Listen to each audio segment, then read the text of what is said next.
ವಿದ್ಯಾರ್ಥಿಗಳೇ, ನಿಮ್ಮೆಲ್ಲರಿಗೂ ಮಧ್ಯಾಹ್ನದ ಶುಭಾಶಯಗಳು. ನಿನ್ನೆ ದಿವಸ ನಾವು ಥೇಲ್ಸನ ಪ್ರಮೇಯದ ವ್ಯಾಖ್ಯವನ್ನು ನಿಮಗೆ ತಿಳಿಸಿದ್ವಿ. ಬರ್ಕೊಂಡು ಬರೆಯಕ್ಕೆ ಹೇಳಿದ್ದೇನೆ. ಬರ್ಕೊಂಡು ಓದ್ಕೊಂಡು ಬಂದರೆ ಈ ಪ್ರಮೇಯ ನಾನು ಹೇಳಿದ ನಿಮಗೆ ಅರ್ಥವಾಗುತ್ತೆ ಅಂತ ಉದ್ದೇಶದಿಂದ ಹೇಳಿದ್ದೆ. ಹಾಗಾದ್ರೆ ಆ ಪ್ರಮೇಯವನ್ನು ಸಾಧಿಸುವ ಬಗ್ಗೆ ಹೇಗೆ? ಥೇಲ್ಸನ ಪ್ರಮೇಯ ಏನು ಹೇಳುತ್ತೆ? ಅದಕ್ಕೆ ಮೂಲ ಸಮಾನುಪಾತದ ಪ್ರಮೇಯ ಅಂತ ಕರೆಯುತ್ತಾರೆ. ಹಾಗಾದ್ರೆ ಪ್ರಮೇಯದಲ್ಲಿ 5 ಹಂತಗಳು. ಎಷ್ಟು ಹಂತಗಳು ಬರ್ತವೋ? 5 ಹಂತಗಳು ಬರ್ತವೋ. ಒಂದನೇದು ಸಾಮಾನ್ಯ ನಿರೂಪಣೆ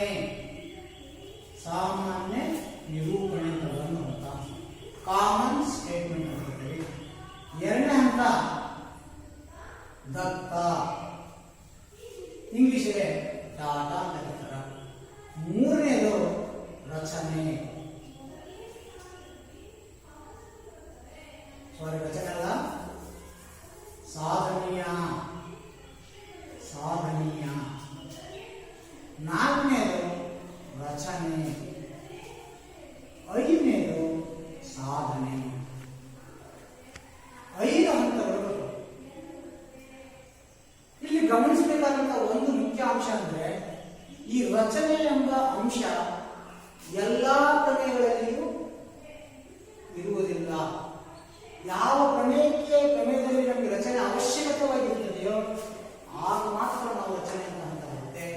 ಯಾವ ಪ್ರಮೇಯದಲ್ಲಿ ಅದರ ಅವಶ್ಯಕತೆ ಇರುವುದಿಲ್ಲವೋ ಅಲ್ಲಿ ರಚನೆಯ ಅವಶ್ಯಕತೆ ಇರೋದಿಲ್ಲ. ರಚನೆ ಮಾಡಿಕೊಂಡಂತ ಪ್ರಮೇಯದಲ್ಲಿ 5 ಹಂತಗಳು, ರಚನೆ ಇಲ್ಲದೇ ಇರತಕ್ಕಂಥ ಪ್ರಮೇಯದಲ್ಲಿ 4 ಹಂತಗಳು. ನೀವು ಪ್ರಮೇಯ ಸಾಮಾನ್ಯ ನಿರೂಪಣೆ ಮೊದಲು ಏನು ಹೇಳುತ್ತಂತೆ? ಪ್ರಮೇಯ ತ್ರಿಭುಜದ 2 ಬಾಹುಗಳನ್ನ 2 ವಿಭಿನ್ನ ಬಿಂದುಗಳಲ್ಲಿ ಛೇದಿಸಿದಾಗ, 2 ವಿಭಿನ್ನ ಬಿಂದುಗಳಲ್ಲಿ ಛೇದಿಸುವಂತೆ ಒಂದು ಬಾಹುವಿಗೆ ಸಮಾಂತರವಾಗಿ ಎಳೆದ ಸರಳ ರೇಖೆಯು ಉಳಿದೆರಡು ಬಾಹುಗಳನ್ನ ಸಮಾನುಪಾತದಲ್ಲಿ ವಿಭಾಗಿಸುತ್ತದೆ. ಇದನ್ನು ಇದೇ ರೀತಿ ಹೇಳಬಹುದು. ಇನ್ನೊಂದು ರೀತಿಯಲ್ಲಿ ಏನಂತ? ತ್ರಿಭುಜದ ಯಾವುದೇ 2 ಬಾಹುಗಳಿಗೆ ಸಮಾನಾಂತರವಾಗಿ ಎಳೆದ ಸರಳ ರೇಖೆಯು ಉಳಿದೆರಡು ಬಾಹುಗಳನ್ನ ಸಮಾನುಪಾತದಲ್ಲಿ ವಿಭಾಗಿಸುತ್ತದೆ. ಅದರ ಅರ್ಥ ಏನು? ಈ 2 ಬಾಹುಗಳಿಗೆ 2 ವಿಭಿನ್ನ ಬಿಂದು ಅಂದ್ರೆ ಡಿ ಮತ್ತು ಇ. ಈ 2 ಬಾಹುಗಳನ್ನ ಡಿ ಏನ್ ಮಾಡಿದೆ? ಛೇದಿಸಿದೆ, ಇಂಟರ್ಸೆಕ್ಟ್. ಎಷ್ಟು ಬಿಂದುಗಳಲ್ಲಿ? 2 ವಿಭಿನ್ನ ಬೇರೆ ಬೇರೆ ಬಿಂದುಗಳಲ್ಲಿ ಛೇದಿಸುವಂತೆ ನಾವು ಎಳೆದಾಗ ಈ ಸರಳ ರೇಖೆಯು, ಡಿ ಸರಳ ರೇಖೆಯು ಹೌದಾ ಇದಕ್ಕೆ ಸಮಾನಾಂತರವಾಗಿ ಇರುತ್ತದೆ. ಹಾಗೆ ಇದನ್ನು ಸಾಧನೆ ಮಾಡೋದು ಹೇಗೆ ಅಂತ ನೋಡಿದಾಗ ಫಸ್ಟ್ಗೆ ಆ ಸ್ಟೇಟ್ಮೆಂಟ್ ಅನ್ನು ಸರಿಯಾಗಿ ಮಾಡ್ಕೊಂಡ್ರೆ, ನಿಮ್ಗೆ 8ನೇ ತರಗತಿ ಒಳಗಡೆ ಪ್ರಮೇಯ ಅಂದ್ರೆ ಏನು, ಪ್ರಮೇಯದಲ್ಲಿ ಬರ್ತಕ್ಕಂಥ ಹಂತಗಳು ಯಾವ್ಯಾವು, ಮತ್ತು ಸಾಮಾನ್ಯ ನಿರೂಪಣೆಯಲ್ಲಿ ಸಹ 2 ಭಾಗ ಇರ್ತದೆ. ಮೊದಲಿನ ಭಾಗ ಊಹಾ ಕಲ್ಪನೆ, 2ನೇ ಭಾಗ ತೀರ್ಮಾನ.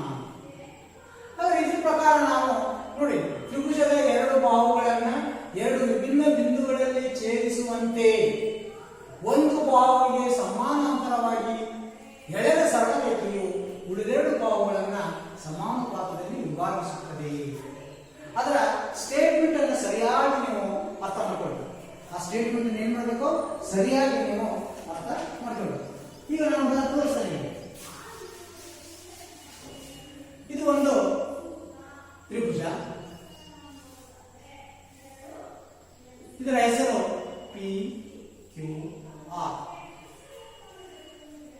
ಇಲ್ಲೇನಿದೆ? ಅದರ ಪ್ರಕಾರ ತ್ರಿಭುಜದ 2 ಬಾಹುಗಳನ್ನು ಅಂದ್ರೆ ಈ 2 ಬಾಹುಗಳಾಗಿರ್ಬೋದು, ಅಥವಾ ಈ 2 ಬಾಹುಗಳಾಗಿರ್ಬೋದು, ಅಥವಾ ಈ 2 ಬಾಹುಗಳಾಗಿರ್ಬೋದು, 2 ಬಾಹುಗಳನ್ನ 2 ವಿಭಿನ್ನ ಬಿಂದುಗಳಲ್ಲಿ, ನಾನು ಇದೊಂದು ಬಿಂದು, ಇದೊಂದು ಬಿಂದು, ಈಗ 2 ವಿಭಿನ್ನ ಬಿಂದುಗಳಲ್ಲಿ ಛೇದಿಸುವಂತೆ, 2 ವಿಭಿನ್ನ ಬಿಂದುಗಳಲ್ಲಿ ಛೇದಿಸುವಂತೆ ಒಂದು ಸಮಾಂತರ ಸರಳ ರೇಖೆ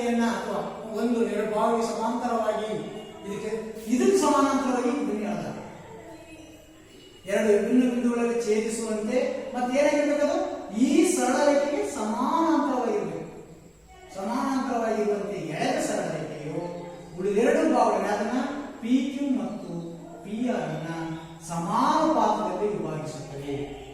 ನೀವು ಮನೆಯಲ್ಲಿ ಹೋಗಿ ಆಕ್ಟಿವಿಟಿ ಅಂತ ಮಾಡಬಹುದು. ಏನು ಆಕ್ಟಿವಿಟಿ? ಈ ರೀತಿ ಒಂದು ತ್ರಿಭುಜವನ್ನು ಹೇಳ್ಕೋಬೇಕು.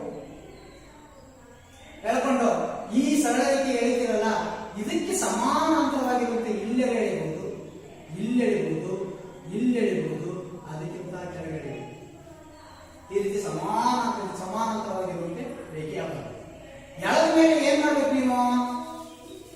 ಎಳದ ಮೇಲೆ ಈ ಸರಳ ರೇಖೆಯನ್ನು ಎಳ್ಕೊಂಡಿರ್ತಿರಲ್ಲ, ಎಳದ ಮೇಲೆ ಇದಕ್ಕೆ ಹೆಸರು ಕೊಡ್ಕೊಂಡು, ಇದಕ್ಕೊಂದು ಹೆಸರು ಕೊಡ್ತಾನೆ ನಾನು ಎಕ್ಸ್ ವೈ.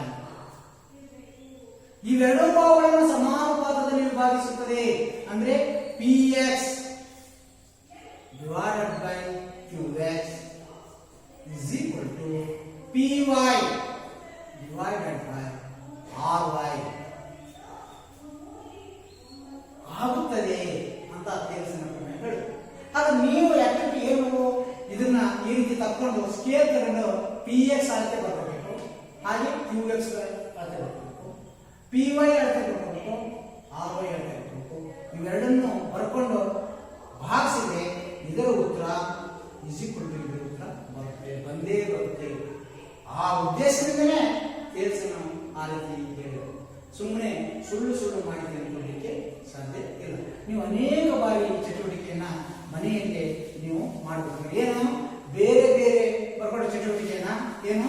ಬೇರೆ ಬೇರೆ ತ್ರಿಭುಜಗಳನ್ನು ರಚಿಸಿ, ಬೇರೆ ಬೇರೆ ತ್ರಿಭುಜಗಳನ್ನು ರಚಿಸಿ ಆ ತ್ರಿಭುಜದ ಮೂರು ಬಾಹುಗಳಿಗೆ ಸಮಾನಾಂತರವಾಗಿರುವಂತಹ ಬೇರೆ ಬೇರೆ ಸರಳ ರೇಖೆಗಳನ್ನು ಎಳೆದು, ಅಂದ್ರೆ ನಾನು ತೋರಿಸ್ ನೋಡಿ. ಈಗ ಇದೊಂದು ತ್ರಿಭುಜ, ಇದಕ್ಕೆ ಹಿಂಗೆಳನೆ, ಇನ್ನೊಂದು ತ್ರಿಭುಜ ರಚನೆ ಮಾಡಿಗಳ ಈಗ ಹಿಂಗೆಳೆಯೋದು, ಇನ್ನೊಂದು ತ್ರಿಭುಜ ಇದಕ್ಕೆ ಹೀಗೆ. ಅಂದ್ರೆ ಈ ತ್ರಿಭುಜದಲ್ಲಿ ಪಿ ಕ್ಯೂ ಆರ್ ಅಂತ ತಗೊಂಡು ಈ ತ್ರಿಭುಜದಲ್ಲಿ ಕ್ಯೂ ಆರ್ ಗೆ ಈ ರೇಖೆ ಸಮಾನಾಂತರವಾಗಿದೆ. ಈ ತ್ರಿಭುಜದಲ್ಲಿ ಎಕ್ಸ್ ವೈ ಝೆಡ್ ಇದಕ್ಕ ಎ ಬಿ, ಅಂದ್ರೆ ಎ ಬಿ ಯು ಎಕ್ಸ್ ಗೆ ಸಮಾನಾಂತರವಾಗಿದೆ. ಇಲ್ಲೇ ಎಲ್ ಎಂ ಎನ್ ಇದನ್ನು ಪಿ ಕ್ಯೂ, ಈ P Q L N B. ಈ ರೀತಿ ಮೂರು ರೀತಿಯ ಚಿತ್ರಗಳನ್ನು ತಗೊಂಡು ಸಮಾನಾಂತರ ಸರಳ ರೇಖೆಗಳನ್ನು ಎಳೆದು ಇವುಗಳ ಭಾಗ ಮಾಡಿದಂಥ ಭಾವಗಳನ್ನು ಅಳತೆಗಳನ್ನು ಪಡ್ಕೊಂಡು ಅವುಗಳ ಅನುಪಾತ ಸಮಾನುಪಾತದಲ್ಲಿ ಇದೆಯೇ ಇಲ್ಲವೇ ಎಂದು ನೀವು ಪರೀಕ್ಷೆ ಮಾಡಿಕೊಂಡು ಬನ್ನಿ. ಅದು ಒಂದು ಇದರ ಪ್ರಮೇಯಕ್ಕಿಂತ ಮುಂಚಿತವಾಗಿ ಆಕ್ಟಿವಿಟಿ. ಹಾಗಾದ್ರೆ ಈ ಪ್ರಮೇಯ ಹೌದನ್ನ ಸಾಧಿಸಿ ನೋಡೋಣ, ಅಥವಾ ಈ ಪ್ರಮೇಯ ಆದ್ಮೇಲಾದ್ರೂ ನೀವು ಆಕ್ಟಿವಿಟಿಯನ್ನು ಮಾಡಬಹುದು. ಹಾಗಾದ್ರೆ ಏನು? ಇದು ಸಾಮಾನ್ಯ ನಿರೂಪಣೆಯನ್ನು ಬರ್ಕೊಳ್ಬೇಕು. ನೀಟಾಗಿ ಈ ಸಾಮಾನ್ಯ ನಿರೂಪಣೆ ಬರ್ಕೊಂಡು ಒಂದಲ್ಲ ಎರಡಲ್ಲ 3 ಸಾರಿ 4 ಸಾರಿ ಸರಿಯಾಗಿ ಓದಿ ನೀವು ಅರ್ಥ ಮಾಡಬೇಕು. ಸರಿಯಾಗಿ ಓದಿದ ಮೇಲೆ ಮುಂದಿನ ಹಂತಗಳು ನೀವು ಬರ್ತಾ ಹೋಗ್ಬೇಕು. ಹಾಗಾದ್ರೆ ಏನು? ಫಸ್ಟ್ ಊಹಾ ಕಲ್ಪನೆ, ಆ ಸಾಮಾನ್ಯ ನಿರೂಪಣೆಯನ್ನು ಓದ್ಕೊಂಡು ಚಿತ್ರ ಬರೆಯಿರಿ. ಸಾಮಾನ್ಯ ನಿರೂಪಣೆಯನ್ನು ಓದ್ಕೊಂಡು ಚಿತ್ರವನ್ನು ಬರೆಯಿರಿ. ಒಂದು ತ್ರಿಭುಜ ಯಾವುದು? ಎ ಬಿ ಸಿ ಒಂದು ತ್ರಿಭುಜ. ಎ ಬಿ ಸಿ ಒಂದು ತ್ರಿಭುಜವನ್ನು ನಾನು ರಚನೆ ಮಾಡಿಕೊಂಡೆ. ಹಾಗ ಡಿ ಒಂದು ರೇಖೆ ಹೇಳಿದೆ. ಆ ಡಿ ರೇಖೆ ಯಾರಿಗೆ? ಬಿ ಸಿಗೆ ಸಮಾನಾಂತರವಾಗಿರುವಂತಹ ಒಂದು ರೇಖೆಯನ್ನು ಹೇಳಿದೆ. ಅಷ್ಟೇ ಆಗ್ಬಿಟ್ಟು ಅದನ್ನೇ ನಾನು ದತ್ತ ಅಂತ ಕೊಟ್ಟಂತ ಅಂಶ. ಆ ಕೊಟ್ಟಂತ ಅಂಶವನ್ನು ನಾವು ಇಲ್ಲಿ ಬರೆಯೋದು. ಅಲ್ಲಿ ಚಿತ್ರ ನೋಡ್ಕೊಂಡು ಈ ದತ್ತವನ್ನು ಬರೆಯೋದು. ಏನು? ತ್ರಿಭುಜ ಎ ಬಿ ಸಿ ಯಲ್ಲಿ D parallel to B C ಅಷ್ಟೇ. ಎ ಬಿ ಸಿ ತ್ರಿಭುಜದಲ್ಲಿ ಡಿ ರೇಖೆಯು ಬಿ ಸಿಗೆ ಸಮಾನಾಂತರವಾಗಿ ಇದೆ. ಅಷ್ಟೇ ಕೊಡ, ಅದಕ್ಕಿಂತ ಹೆಚ್ಚಿನ ಅಂಶ ಕೊಟ್ಟಿಲ್ಲ. ಅಷ್ಟೇ ಕೊಟ್ಟಿಲ್ಲ, ಅದನ್ನ ನಾವು ಬರೆದು ದತ್ತ ಆದ್ಮೇಲೆ ಸಾಧನೀಯ. ಅಂದ್ರೆ ನಾವು ಕೊನೆಯ ತೀರ್ಮಾನ ಏನು, ಆ ತೀರ್ಮಾನವನ್ನ ರೇಖಾಚಿತ್ರದ ಸಂಕೇತಗಳನ್ನು ಉಪಯೋಗಿಸಿಕೊಂಡು ಬರೆಯಬೇಕಲ್ಲ, ಅದೇ ಸಾಧನೀಯ. ನಮ್ಮ ಗುರಿ ಏನ್? ನಮ್ಮ ಗುರಿ ತ್ರಿಭುಜದ ಒಂದು ಬಾಹುವಿಗೆ ಸಮಾನಾಂತರವಾಗಿ ಎಳೆದ ಸರಳ ರೇಖೆಯು ಇವೆರಡು ಬಾಹುಗಳನ್ನ ಸಮಾನುಪಾತ ಅನುಪಾತ ಈ ರೀತಿ ಬರೆಯಿರಿ. A D divided by B D ಅಂದ್ರೆ ಈ ಭಾಗ ಡಿವೈಡೆಡ್ ಬೈ ಈ ಭಾಗ, ಇದು ಯಾರಿಗೆ ಸಮ? A E divided by E C ಅಥವಾ ಸಿ ಗೆ ಸಮ ಅನ್ನೋದನ್ನೇ ಬರೆಯದೆ ಸಾಧನೆಯ A D divided by B D is equal to A E divided by C. ಇದು ಸಾಧನೀಯ. ಇಂಗ್ಲಿಷಲ್ಲೇ ಟು ಪ್ರೂವ್ ಅಂತ ಕರೀತೀವಿ. ಇದನ್ನ ಡಾಟಾ ಅಂತ ಕರೀತಾರ. ಸಾಮಾನ್ಯ ನಿರೂಪಣೆಯನ್ನ ಕಾಮನ್ ಸ್ಟೇಟ್ಮೆಂಟ್ ಅಂತ ಕರೀತಾರ. ಕಾಮನ್ ಸ್ಟೇಟ್ಮೆಂಟ್ ಮೇಲೆ ಡಾಟಾ, ಡಾಟಾ ಆದ್ಮೇಲೆ ಟು ಪ್ರೂವ್ ಅಥವಾ ಸಾಧನೀಯ. ಈ ಸಾಧನೆ ಆದ್ಮೇಲೆ ಈ ಪ್ರಮೇಯಕ್ಕೆ ರಚನೆ ಅವಶ್ಯಕವಾಗಿ ಬೇಕು. ಕೆಲವು ಪ್ರಮೇಯಗಳಲ್ಲಿ ರಚನೆ ಅವಶ್ಯಕತೆ ಇರೋಲ್ಲ. ಈ ಪ್ರಮೇಯದಲ್ಲಿ ನಾವು ರಚನೆಯನ್ನು ಮಾಡಿಕೊಳ್ಳಲೇಬೇಕು. ಈ ಗುರಿ ಮುಟ್ಟಬೇಕಾದ್ರೆ ರಚನೆ ಮಾಡಿಕೊಂಡರೆ ಮಾತ್ರ ಆ ಗುರಿ ಮುಟ್ಟಲಿಕ್ಕೆ ಸಾಧ್ಯ. ಹಾಗಾದ್ರೆ ನಾವು ಏನು ರಚನೆ ಮಾಡಿಕೊಳ್ಬೇಕು? ಅವ್ರು ಹೇಳಿದ ರಚನೆ ಏನು? ಬಿಇ ಮತ್ತು ಡಿ ಸಿ ಸೇರಿಸಿ, ಅದು ಸೇರಿಸಿದೆ ಅದನ್ನೇ ಇಲ್ಲಿ ಬರೆಯೋದು. ನಾವು ಏನು ಮಾಡಿಕೊಂಡಿರುತ್ತೇವೆಯೋ ಅದನ್ನೇ ಇಲ್ಲಿ ಬರೆಯೋದಕ್ಕೆ ಬಿಇ ಮತ್ತು ಡಿ ಸಿ ಅನ್ನು ಸೇರಿಸಿ. ಅದಾದ್ರೆ ಅದೊಂದೇ ಕೆಲಸ ಆಗುತ್ತೆ. ಇನ್ನೊಂದು ಕೆಲಸ ಇದೆ, ಏನು? ಹಾಗೂ ಇ ಎನ್ ಲಂಬ ಎ ಡಿ ಅಂದ್ರೆ ಈ ಎ ಡಿಗೆ ಲಂಬವಾಗಿರುವಂತೆ ಈ ಬಿಂದುವಿನಿಂದ ಲಂಬ ಎಳೆಯಬೇಕು. ಅದನ್ನೇ ಇ ಎನ್ ಲಂಬ ಎ ಡಿ. ಆ ಬಟನ್ ಎಳಿಬೇಕು, ಇಲ್ಲಿ ಬರೀಬೇಕು. ಅಂದ್ರೆ ಇ ಎನ್ ಲಂಬ ಎ ಡಿ ಹಾಗೆ ಡಿ ಎಂ ಲಂಬ ಎ ಇ. ಡಿ ಎಂ ಲಂಬ ಎ ಇ ಅಂತ ರೇಖೆಯನ್ನು 90 ಡಿಗ್ರಿ ಆಗುವಂತೆ ನೀಟಾಗಿ ಎಳೆದು ಅದನ್ನು ಎಳ್ಕೊಂಡದನ್ನ ನಾವು ಇ ಎನ್ ಲಂಬ A D. Next D M ಲಂಬ ಎ ಇ ಅಂತ ಆ ರಚನೆ ಮಾಡಿಕೊಂಡು ಅದನ್ನು ನೀವು ಬರೆದ್ರೆ ಅದು ರಚನೆ. ಈ ರಚನೆ ಆದಮೇಲೆ ಇದೇ ಇಂಪಾರ್ಟೆಂಟ್ ಪಾಯಿಂಟು, ಯಾವುದು? ಸಾಧನೆ. ಕೊನೆಯ ಹಂತ ಸಾಧನೆ. ಹಾಗಾದ್ರೆ ಈ ಸಾಧನೆ ಮಾಡಬೇಕಾದ್ರೆ ನಾವು ಏನು ಮಾಡಬೇಕು? ಸೇರಿಸಿದ ಪ್ರಮೇಯವನ್ನ ಸಾಧಿಸಬೇಕಾದ್ರೆ ಇದು ಬಹಳ ಇಂಪಾರ್ಟೆಂಟ್. ಪ್ರತಿಯೊಂದು ಹಂತನೂ ಇಂಪಾರ್ಟೆಂಟು. ಅದು ಈ ಹಂತಗಳ ಅರ್ಥ ಆದರೆ ಈ ಹಂತಗಳನ್ನು ನೀವು ಬರಲಿಕ್ಕೆ ಸಾಧ್ಯವಾಗುತ್ತೆ. ಹಾಗಾದ್ರೆ ಏನು? ಪ್ರಥಮವಾಗಿ ನಿಮಗೆ ತ್ರಿಭುಜದ ವಿಸ್ತೀರ್ಣ ಕಂಡುಹಿಡಿಯುವ ಸೂತ್ರ ಏನು ಮಕ್ಕಳೇ? ತ್ರಿಭುಜದ ವಿಸ್ತೀರ್ಣ ಕಂಡುಹಿಡಿಯುವ ಸೂತ್ರ ಏನು? ರೆಗೋಡ್ ಅರ್ಧ. ತ್ರಿಭುಜದ ವಿಸ್ತೀರ್ಣ ಇಸ್ಕೊಂಡು ಅರ್ಧ ಇಂಟು ಪಾದ ಇಂಟು ಎತ್ತರ. ಆ ವಿಷಯ ನಿಮಗೆ ಗೊತ್ತಿರಬೇಕು. ಎ ಇಸ್ಕೊಂಡು ಅರ್ಧ ಇಂಟು ಪಾದ ಇಂಟು ಎತ್ತರ. ಈ ಸೂತ್ರವನ್ನ ನಾವಿಲ್ಲಿ ಅನೇಕ ಬಾರಿ ಉಪಯೋಗ ಮಾಡ್ತೀವಿ. ಹಾಗಾದ್ರೆ ಫಸ್ಟ್ಗೆ ನಾನು ಎ ಡಿ ಇ ತ್ರಿಭುಜದ ವಿಸ್ತೀರ್ಣವನ್ನು ಕಂಡುಹಿಡಿದೆ. ಅದನ್ನ ಇಲ್ಲಿ ಬಂದಿದೆ. ಏನು? ಎ ಡಿ ಇ ತ್ರಿಭುಜದ ವಿಸ್ತೀರ್ಣ ಇಸ್ಕೊಂಡು ಅರ್ಧ ಇಂಟು ಪಾದ ಇಂಟು ಎತ್ತರ. ಅರ್ಧ ಇಂಟು ಪಾದ ಇಂಟು ಎತ್ತರ. ಹಾಗಾದ್ರೆ ಅರ್ಧ ಇದ್ದೇ ಬರೋದ್ರೆ ಈ ತ್ರಿಭುಜದಲ್ಲಿ ಪಾದ ಯಾವುದು? ಯಾವ ತ್ರಿಭುಜದಲ್ಲಿ? A D E. ಇಲ್ಲಿ ನಾವು ಇದನ್ನು ಪಾದ ಅಂತ ಇದನ್ನು ಪಾದ ಎತ್ತರ ಇಲ್ಲಿ ಯಾವುದು ನೋಡಿ, ಲಂಬ ಇಲ್ಲಿ. ಅದರಿಂದ ಇಲ್ಲಿ ಎ ಡಿ ಪಾದ ಮಾಡ್ಕೊಂಡಾಗ ಅವಾಗ ಇ ಎನ್ ಏನಾಗುತ್ತೆ? ಎತ್ತರ. ಆದ್ದರಿಂದ ಪಾದ ಎ ಡಿ, ಲಂಬ ಎತ್ತರ ಇ ಎನ್. ಅದನ್ನ ನೋಡಿ ಯಾವುದು? A D into E N. ಈ ತ್ರಿಭುಜದಲ್ಲಿ ಒಂದು ವೇಳೆ ಈ ಕಡೆ ಪಾದ ಮಾಡ್ಕೊಂಡ್ರೆ, ಎ ಇ ಪಾದ ಮಾಡ್ಕೊಂಡ್ರೆ ಡಿ ಎಂ ಎತ್ತರ. ಈ ತ್ರಿಭುಜದ ವಿಸ್ತೀರ್ಣದ ಕಂಡುಹಿಡಿದು ಆವಾಗ ಈ ತ್ರಿಭುಜದ ವಿಸ್ತೀರ್ಣವನ್ನ ನಾವು ಇಟ್ಕೊಂಡು ಅದರ ಬರಬೇಕು. ಅರ್ಧ into A D into E N. ಹಾಗೆ ನೀವು ಇದನ್ನು ಪಾದ ಮಾಡ್ಕೊಂಡ್ರೆ ನಾನು ಹೇಳಿದ್ರೆ ಡಿ ಎಂ ಅದು ಬರುತ್ತೆ. ಇಲ್ಲೇ ಕೆಳಗಡೆ ಎರಡು ತ್ರಿಭುಜಗಳು ಉಂಟಾಗಿದೆ. ಹಾಗೆ ನೋಡಿದ್ರೆ ಹೆಸರನ್ನ ಕೊಟ್ಟದ್ದು ಮಾತ್ರ ಗಮನಿಸಿ, ಹೆಸರು ಕೊಡದೇ ಇರೋದನ್ನಲ್ಲ. ಇಲ್ಲೊಂದು ಹೆಸರಿದೆ, ಇಲ್ಲೊಂದು ಹೆಸರಿದೆ, ಇಲ್ಲೊಂದು ಹೆಸರಿದೆ, ಇಲ್ಲೊಂದು 4 ಹೆಸರುಗಳನ್ನು ಉಪಯೋಗಿಸಿಕೊಂಡು ಎರಡು ತ್ರಿಭುಜಗಳನ್ನು ನಾವು ಹೆಸರಿಸಬಹುದು. ಯಾವ ಎರಡು ತ್ರಿಭುಜಗಳು ನೋಡಿ? ಬಿ ಡಿ ಇ ಅನ್ನೋದು ಒಂದು ತ್ರಿಭುಜ ಮತ್ತು ಡಿ ಇ ಸಿ ಅನ್ನೋದು ಒಂದು ತ್ರಿಭುಜ. ಎರಡು ತ್ರಿಭುಜಗಳನ್ನು ನಾವು ಗುರುತಿಸಬಹುದು. ಇವೆರಡು ತ್ರಿಭುಜಗಳು ಹೇಗಿವೆ? ಇವೆರಡು ತ್ರಿಭುಜಗಳು ಹೇಗಿವೆ? ಇಲ್ಲಿ ಪಾದ ಇದಾಗುತ್ತೆ. ಡಿ ಇ ಪಾದ ಎರಡು ತ್ರಿಭುಜಗಳು. ಬಿ ಡಿ ಇ ತ್ರಿಭುಜಕ್ಕೆ ಇದು ಪಾದ. ಹಾಗೆಯೇ ಯಾವುದು? ಡಿ ಇ ಸಿಗೆ ಇದು ಪಾದ. ಈ ಕಡೆ ಒಂದು ತ್ರಿಭುಜ, ಈ ಕಡೆ ಎರಡು ತ್ರಿಭುಜಗಳಿಗೆ ಪಾದ ಇದಾಗಿದೆ. ಮತ್ತು ಇದು ಯಾರಿಗೆ ಸಮಾನಾಂತರವಾಗಿದೆ? ಬಿ ಸಿಗೆ ಸಮಾನಾಂತರವಾಗಿದೆ. 9ನೇ ತರಗತಿಯಲ್ಲಿ ನೀವು ಇದನ್ನೆಲ್ಲ ಓದಿದ್ದೀರಿ. ಚತುರ್ಭುಜಗಳ ವಿಸ್ತೀರ್ಣಗಳ ಕಂಡುಹಿಡಿಯುವಾಗ ಇದು ಏನು? ಒಂದು ಜೊತೆ ಸಮಾನಾಂತರ ಸರಳ ರೇಖೆಗಳ ನಡುವೆ ಒಂದು ಜೊತೆ ಸಮಾನಾಂತರ ಸರಳ ರೇಖೆಗಳ ನಡುವೆ ಒಂದೇ ಪಾದದ ಮೇಲೆ ನಿಂತಿರುವ ತ್ರಿಭುಜಗಳ ವಿಸ್ತೀರ್ಣಗಳು ಸಮನಾಗಿರುತ್ತವೆ ಅಂತ ಆ ಒಂದು ನಿಯಮವನ್ನ ನೀವು ನೆನಪಿಸಿಕೊಂಡು ಆವಾಗ ನಿಮಗೆ ಅದು ಉಪಯೋಗ. ಹಾಗಾಗಿ ನಾವು ಈ ತ್ರಿಭುಜದ ವಿಸ್ತೀರ್ಣ ತ್ರಿಭುಜ ಬಿ ಡಿ ವಿಸ್ತೀರ್ಣ 15 ಬರೆದಿದೆ.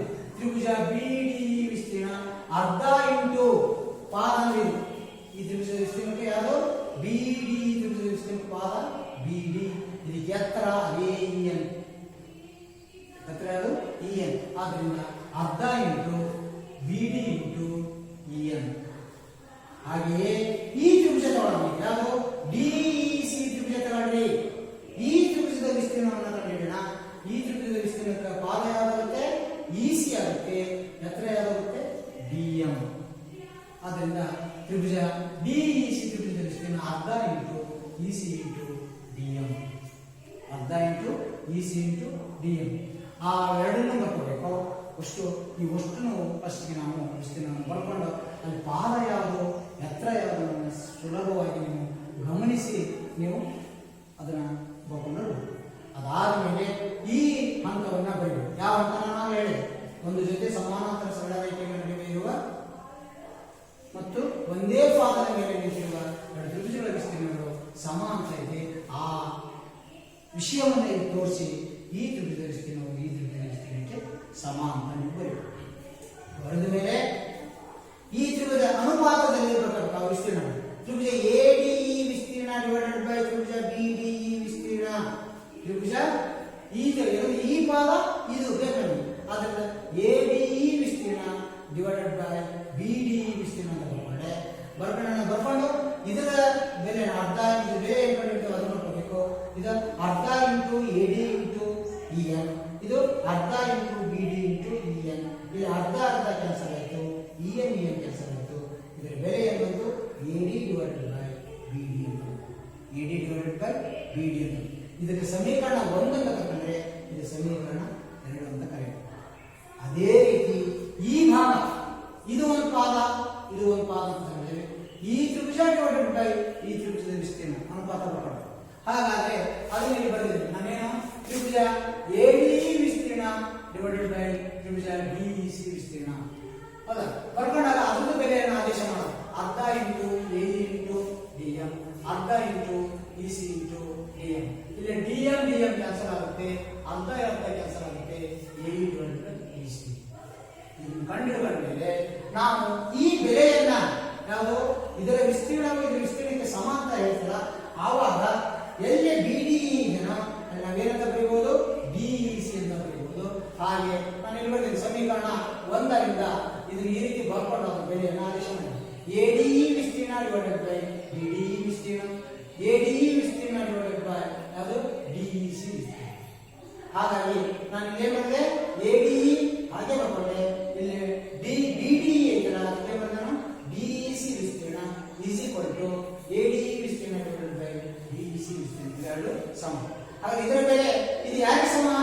A D divided by B D ಗೆ ಸಮ, A D divided by B D ಗೆ ಸಮ. ಇದು ಯಾರಿಗೆ ಸಮ? A divided by E C. ಇದನ್ನೇ ನಾವು ಸಾಧಿಸಬೇಕಾದಂತ ಅಂಶ ಯಾವುದು? A D divided by B D, A E divided by C ಅಥವಾ ಇ ಸಿ. ಆದ್ದರಿಂದ ಈ ಪ್ರಮೇಯವನ್ನ ನೀವು ನೀಟಾಗಿ ಬರ್ಕೊಂಡು ಅದನ್ನ ನೀವು ಬರ್ಕೊಂಡು ಅಥವಾ ಮನೆಯಲ್ಲಿ ಪ್ರಾಕ್ಟೀಸ್ ಮಾಡಬೇಕು.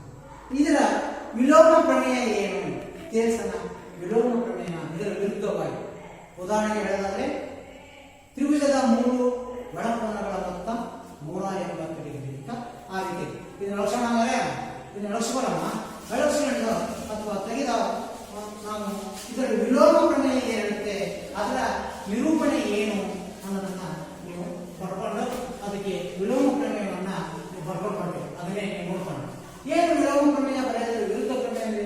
ಸಪೋಸ್ ಇದೊಂದು ತ್ರಿಭುಜ ಪಿ ಕ್ಯೂ ಆರ್, ನಾನು ಸ್ಟೇಟ್ಮೆಂಟ್ ಕೊಡ್ತೇನೆ. ಏನಂತ ಕೊಡ್ತೇನೆ? ತ್ರಿಭುಜದ 3 ಒಳಕೋನಗಳ ಮೊತ್ತ 180 ಡಿಗ್ರಿ.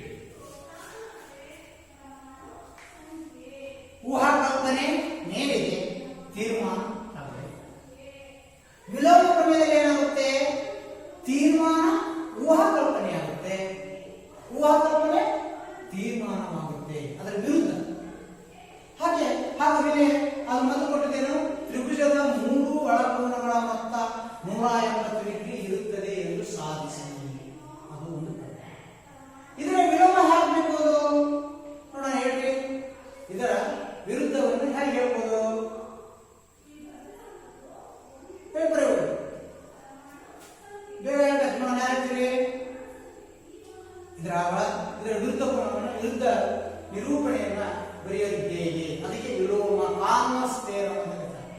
Canvas theorem. ಒಳಕೋನಗಳ ಮೊತ್ತ 180 ಡಿಗ್ರಿ ಆಗಿದ್ದರೆ ಆ ಆಕೃತಿಯು ತ್ರಿಭುಜವಾಗಿರುತ್ತದೆ. ಏನಂದ್ರ ಒಂದು ಆಕೃತಿಯ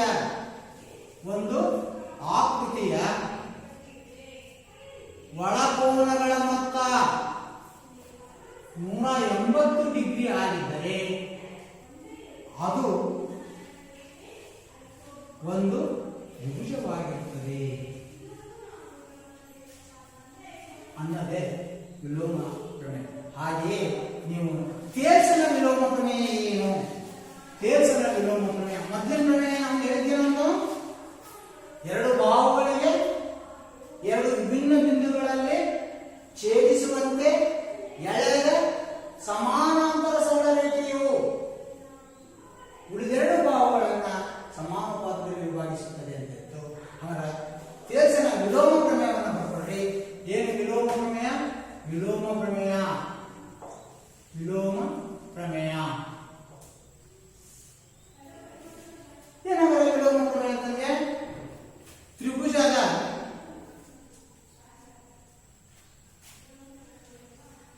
ಎರಡು ಬಾಹುಗಳನ್ನ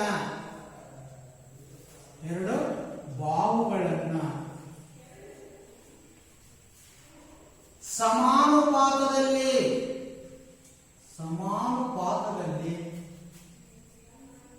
ವಿಭಾಗಿಸಿದ ಸರಳ ರೇಖೆಯು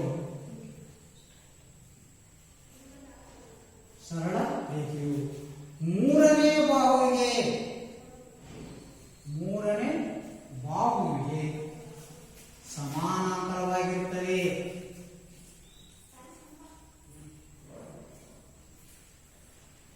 ಇದನ್ನ ಥೇಲ್ಸನ ವಿಲೋಮ ಪ್ರಮೇಯ ಅಂತ ಹೇಳ್ತಾರೆ. ನಿಮ್ಮ ಟೆಕ್ಸ್ಟ್ ಬುಕ್ನಲ್ಲಿ ಇದರ ಸಾಧನೆಯನ್ನು ಕೊಟ್ಟಿದ್ದಾರೆ.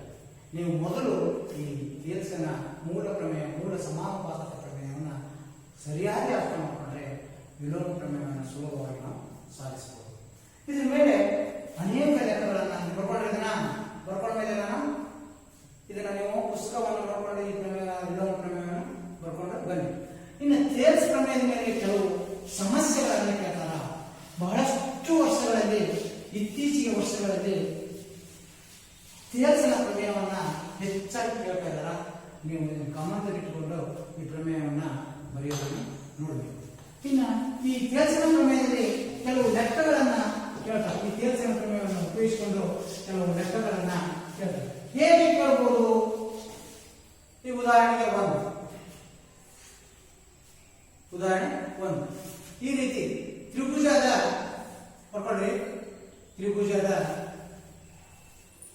ಒಂದು ಬಾಹುವಿಗೆ ಸಮಾನಾಂತರವಾಗಿ ಎಳೆದ ಸರಳ ರೇಖೆಯನ್ನು ಕೊಡ್ತಾರೆ. PQ ಅಂತ ಕೊಡ್ತಾರೆ. ಇದನ್ನ ABC ಅಂತ ಕೊಡ್ತಾರೆ.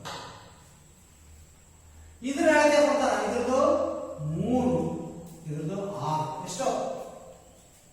ಹಾಗೆ ಇದ್ರದ್ದು 4 ಅಥವಾ 2, ಇದ್ರದ್ದು 4 ಇದನ್ನು ಕೊಟ್ಟರು. ಇದು ಎಷ್ಟು ಕಂಡುಹಿಡಿಯಿರಿ.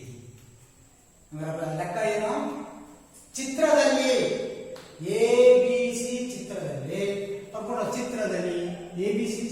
ಚಿತ್ರದಲ್ಲಿ ಏನು PQ parallel to BC, AB is equal to 3 centimeter, BP is equal to 6 centimeter, AQ is equal to 2 centimeter. ಆದರೆ QC ಬೆಲೆ ಕಂಡುಹಿಡಿಯಿರಿ. QC ಬೆಲೆ ಕಂಡುಹಿಡಿಯಿರಿ ಅಂತ 1 ಮಾರ್ಕ್ಸ್ಗೆ 2 ಮಾರ್ಕ್ಸ್ಗೆ ಕೇಳಬಹುದು. ನೋಡೋದು ಲೆಕ್ಕ ಏನು ಮಾಡ್ಕೋಬೇಕು? ಮೂಲ ಸಮಾನುಪಾತತೆ ಪ್ರಮೇಯದ ಪ್ರಕಾರ ನಾವು ಅವರ ಹೇಳಿಕೆಯನ್ನು ನೋಡಬೇಕು. ಏನನ್ನ ನಮಗೆ ಗೊತ್ತಿದೆ, ಏನೋ ಬರೀಬೇಕು. ಥೇಲ್ಸನ ಪ್ರಮೇಯದ ಪ್ರಕಾರ